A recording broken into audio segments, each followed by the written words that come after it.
Everyone, welcome back to my channel masters create better. आज के इस वीडियो में मैं आपको बताने वाला हूँ एक इंटरेस्टिंग चीज़, जिसके अंदर आपको क्या होगा, हीरो मोटोकॉर्प का जो डेटा है वो किस तरह से हम पार्ट सेल का, इसके अलावा व्हीकल सेल का, पार्ट परचेज का, व्हीकल परचेज का जो डेटा है वो किस तरह से हम यहाँ पे डाउनलोड कर सकते हैं। सारी चीज़ें मैं आपको इस वीडियो में बताऊँगा, तो बने रहिए मेरे इस वीडियो में। और अगर कोई वीडियो में या चैनल पर नया है तो प्लीज़ लाइक करें, शेयर करें, सब्सक्राइब करें और बेल आइकन को दबाएं, जिससे मेरे आने वाले वीडियोस की नोटिफिकेशन आए आपके पास सबसे पहले। तो आइए शुरू करते हैं आज का सेशन। दोस्तों, सबसे पहले आप चलेंगे ब्राउज़र पे, और ब्राउज़र पे आपको जहाँ पे HTTP की पूरी लिंक यहाँ पर डालते हैं, वहाँ हमें यहाँ पे हमारी एक लिंक डालनी है, ऑरेकल माई डैशबोर्ड की लिंक। तो यहाँ पे हमने वो माई डैशबोर्ड की लिंक पेस्ट कर दी है, वो सीधा डैशबोर्ड पे जाएगी जहाँ पे हम लॉगिन करेंगे। उसके बाद हम यहाँ पे एंटर मारेंगे। एंटर मारने के बाद यहाँ पे कुछ डिटेल्स यहाँ पे शो होने वाली हैं। उन डिटेल्स के अंदर आपको क्या करना है, आपको अपनी यूज़र आईडी डालनी है, S20 या V20। V20 मैं आपको समझा देता हूँ। V20 में आपकी जो पार्ट की परचेज है या पार्ट की सेल है, सर्विस सेल है, वो सारी चीज़ें आपको V20 में मिलेंगी। और S20 इसका मतलब है कि व्हीकल से रिलेटेड जो भी आपको रिपोर्ट चाहिए वो आपको S20 में मिलेगी। तो आइए चलते हैं, पहले पार्ट का डेटा डाउनलोड करते हैं। पार्ट की सेल और पार्ट की परचेज वो किस तरह से हम डाउनलोड करेंगे, तो आइए चलते हैं डैशबोर्ड के अंदर। तो दोस्तों, हमने यहाँ पे डैशबोर्ड में लॉगिन कर लिया है। इसके बाद में आपको यहाँ पे राइट साइड में एक ऑप्शन दिख रहा होगा डैशबोर्ड, और इस पर आप क्लिक करने के बाद में आपको यहाँ पे एक पूरी लिस्ट शो हो जाएगी। इसमें आपको यहाँ पे एक ऑप्शन दिख रहा है टैली डैशबोर्ड। तो टैली डैशबोर्ड पे आप जैसे ही आएंगे, टैली डैशबोर्ड पे आने के बाद में आपके सामने यहाँ पे कुछ जो हेडिंग्स है वो यहाँ पे शो हो रही हैं। तो ये है सर्विस ट्रांजैक्शंस। तो यहाँ से आपका सर्विस का जो डेटा है सेल का, वो आपका इस जगह से डाउनलोड होगा। यहाँ पे आपको जो स्टार्टिंग की डेट है वो यहाँ पे डाल देनी है। तो जैसे मैं यहाँ पे डालता हूँ 1 जुलाई से लेकर 20 जुलाई तक। अब यहाँ पे 20 जुलाई डालने का मतलब 20 जुलाई नहीं होगा, बिकॉज ऑफ दैट कि यहाँ से जो डेटा होता है वो एक दिन पीछे का निकलता है। तो हम अगर 20 तारीख तक का डेटा यहाँ पे डाउनलोड करना है तो हम यहाँ पे 21 तारीख यहाँ पे सेलेक्ट करनी होगी। तो हम यहाँ पे कर देते हैं 21 तारीख सेलेक्ट। अब यहाँ पे आपके मन में एक क्वेश्चन होगा कि यहाँ पे एक लाइन लिखी हुई है, maximum 3 days data can be returning and the start date and end date can not be same. तो यहाँ पे पहले जो 3 दिन है वही डेटा निकलेगा, और स्टार्टिंग और एंड की डेट जो है वो सेम नहीं हो सकती है। तो यहाँ पे आपको क्या करना है, इससे लाइन से कोई मतलब नहीं रखना है और आपको कंटिन्यू करना है अपने जो डेटा है उस तरफ। तो जैसा कि आप, होता क्या है अपने इंडिया के अंदर कि ट्रैफिक पुलिस ने यहाँ पे बोर्ड लगा रखा है कि आपको इस गली में नहीं जाना है, फिर भी आप उस गली में जाते हैं। तो उसी तरह से इस वे को भी आपको यूज़ करना है। और यहाँ पे हम करेंगे अप्लाई।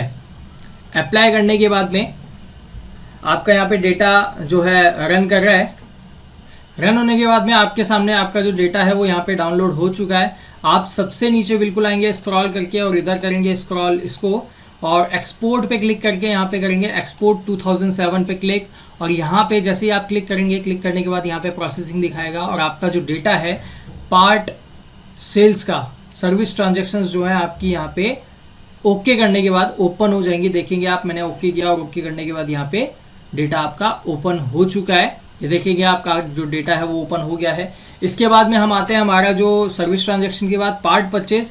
तो हमने यहाँ पे जाते हैं, हमारे यहाँ पे पार्ट परचेज का एक ऑप्शन दिख रहा है, इस पर जैसे ही आप क्लिक करेंगे, क्लिक करने के बाद रिडायरेक्ट करेगा आपको वापस से उसी डेट वाले फिल्टर की तरफ। और यहाँ पे हम क्या करते हैं, अब की बार पार्ट परचेज में डालते हैं 1 जुलाई से लेकर के कल 16 अगस्त तक। अब इसका मतलब ये ना समझे कि हमने जो डेटा है वो परचेज 16 अगस्त तक आएगी, नहीं। इसके अंदर जो गुड्स रिसीवेंट डेट होता है, अब यहाँ पे आप देख रहे हैं, यहाँ पे बता रहा है date will be fetched based on upon GRN date. अगर आपकी कोई GRN जून की है और आप अभी चढ़ा रहे हैं, GRN उसका मतलब इनवॉइस है जून का, और GRN चढ़ा रहे हैं अगस्त में, तो वो आपको अगस्त वाली रिपोर्ट के अंदर डाउनलोड होकर के मिलेगी। तो यहाँ पे हमने डाला है जुलाई, और जुलाई के बाद में अगस्त के 15 दिन भी हमने यहाँ पे ले लिया, इसको कर देते हैं अप्लाई। अप्लाई करने के बाद आपका जो डेटा है वो रन होता है। रन होने के बाद में आपका जो डेटा है यहाँ पर पूरा यहाँ पर शो हो चुका है। इसके बाद में आप यहाँ पे इसको भी कर लेते हैं एक्सपोर्ट। एक्सपोर्ट करने के बाद में आपका जो डेटा है ये भी ओपन हो जाता है। ये देखेंगे आप, ये आपका डेटा ओपन हो चुका है। इसके बाद में हम चलते हैं हमारे अगले डेटा की तरफ, जो कि हमारा होगा व्हीकल परचेज की तरफ। तो हमें क्या करना होगा, इसको कर देते हैं हम साइन आउट, और अब करते हैं हम S20 को लॉगिन। यहाँ पे देख रहे हैं मैंने S20 यहाँ पे लिखा है, और हम यहाँ पे करते हैं साइन इन, और साइन इन जैसे ही आप करेंगे आपका जो डेटा है वो यहाँ पे साइन इन हो जाएगा। देन आपको क्या करना है, डैशबोर्ड पे क्लिक करना है और यहाँ पे आ जाना है व्हीकल सेल पे। यहाँ पे जो व्हीकल सेल लिखा हुआ है आपको इस पे आना है। अगर आप नॉर्मली दूसरे वाली साइड पे आप जाएंगे तो वो भी मैं आपको बताऊंगा कि किस तरह से वहाँ से डेटा निकलेगा, बट पहले हम करते हैं व्हीकल सेल्स। जैसे ही आप व्हीकल सेल्स पे क्लिक करेंगे आपका जो डेटा है, आपकी जो हेडिंग्स है वो कुछ इस तरह से आएंगी। तो आपको यहाँ पे व्हीकल सेल रजिस्टर पे क्लिक करना है। क्लिक करने के बाद में आपको यहाँ पे एरिया ऑफिस सेलेक्ट करना है, जो कि आपका एरिया ऑफिस होगा जयपुर का, और ऑर्गेनाइजेशन नेम होगा ये वाला। इसको सेलेक्ट करने के बाद में आपका जो डेटा है वो कहाँ से कहाँ तक आपको डाउनलोड करना है, तो यहाँ पे हम क्लिक करेंगे 1 जुलाई से लेकर के, और आप यहाँ पे क्लिक करेंगे कल तक या आज तक, जहाँ तक आप चाहें वहाँ तक आप कर सकते हैं। और इसके बाद आप कर देंगे अप्लाई। अप्लाई करने के बाद में आपका जो डेटा है वो रन करेगा। रन करने के बाद में आपका जो डेटा है यहाँ पर शो हो जाएगा। आपका जो डेटा है वो यहाँ पर शो हो चुका है। तो हम स्क्रॉल करके नीचे आते हैं और यहाँ पर भी राइट थोड़ा सा स्क्रॉल करते हैं और यहाँ पर एक्सपोर्ट पर क्लिक करते हैं, और यहाँ पर एक्सेल 2007 यहाँ पर आपको दिख रहा है। इस पर जैसे ही आप क्लिक करेंगे आपकी जो रिपोर्ट है वो एक्सेल में निकल करके बाहर आ जाएगी। जैसे कि आप देख पा रहे हैं स्क्रीन पर, ये आपकी रिपोर्ट डाउनलोड हो चुकी है। इसके बाद में हम क्या करते हैं, हमारा जो परचेज का डेटा है व्हीकल परचेज का वो डाउनलोड करते हैं। हम जाते हैं डैशबोर्ड पे, और डैशबोर्ड पे क्लिक करने के बाद टैली डैशबोर्ड पे हम क्लिक करेंगे। टैली डैशबोर्ड पे क्लिक करने के बाद ये सिनेरियो आपके सामने आता है, और यहाँ पे हम करेंगे व्हीकल परचेज पे क्लिक। और व्हीकल परचेज पे क्लिक करने के बाद यहाँ पर आपको जो डेट है वो आपको यहाँ पे कहाँ से कहाँ तक वाली डेट है आपको डाल देनी है। तो हम यहाँ पे करते हैं 16 अगस्त तक का डेटा और अप्लाई कर देते हैं। अप्लाई करने के बाद आपका जो डेटा है यहाँ पर शो हो चुका है। तो हम कहते हैं बिल्कुल नीचे की तरफ, और यहाँ पे जो आपका डेटा है वो एक्सपोर्ट हो चुका है, परचेज वाला भी। अब मैं आपको समझाता हूँ आपका जो सिनेरियो है सेल्स का, हमने अलग से ये वाला ऑप्शन क्यों चूज़ करा, हमने टैली डैशबोर्ड वाला ऑप्शन क्यों चूज़ नहीं किया, वो आपको मैं समझाता हूँ। बट उससे पहले हमें व्हीकल सेल ट्रांजैक्शन की डिटेल्स यहाँ पे डाउनलोड करनी है। व्हीकल सेल ट्रांजैक्शन पे हम आते हैं, और यहाँ पे हम क्या करते हैं 1 जुलाई से लेकर के डाउनलोड करते हैं डेटा 31 जुलाई तक, और अप्लाई करते हैं फिल्टर को। अप्लाई करने के बाद में आपका डेटा यहाँ पे रन होता है।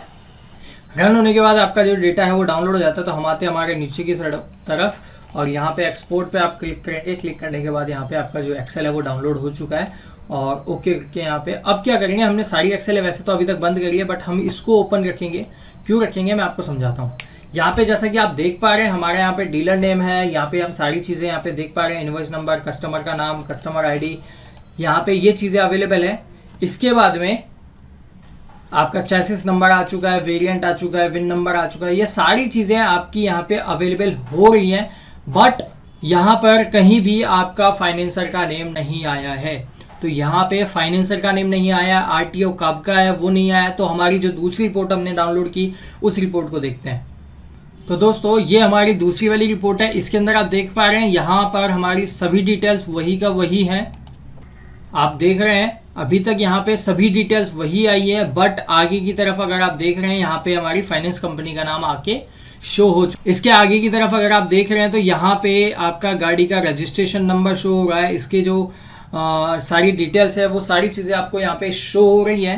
तो इस वीडियो का जो सेकंड पार्ट है वो मैं आपके सामने लेके आऊँगा, एक्सपोर्ट टू टैली, हम इसको डेटा को कैसे कर सकते हैं। तब तक के लिए जय हिंद, जय भारत।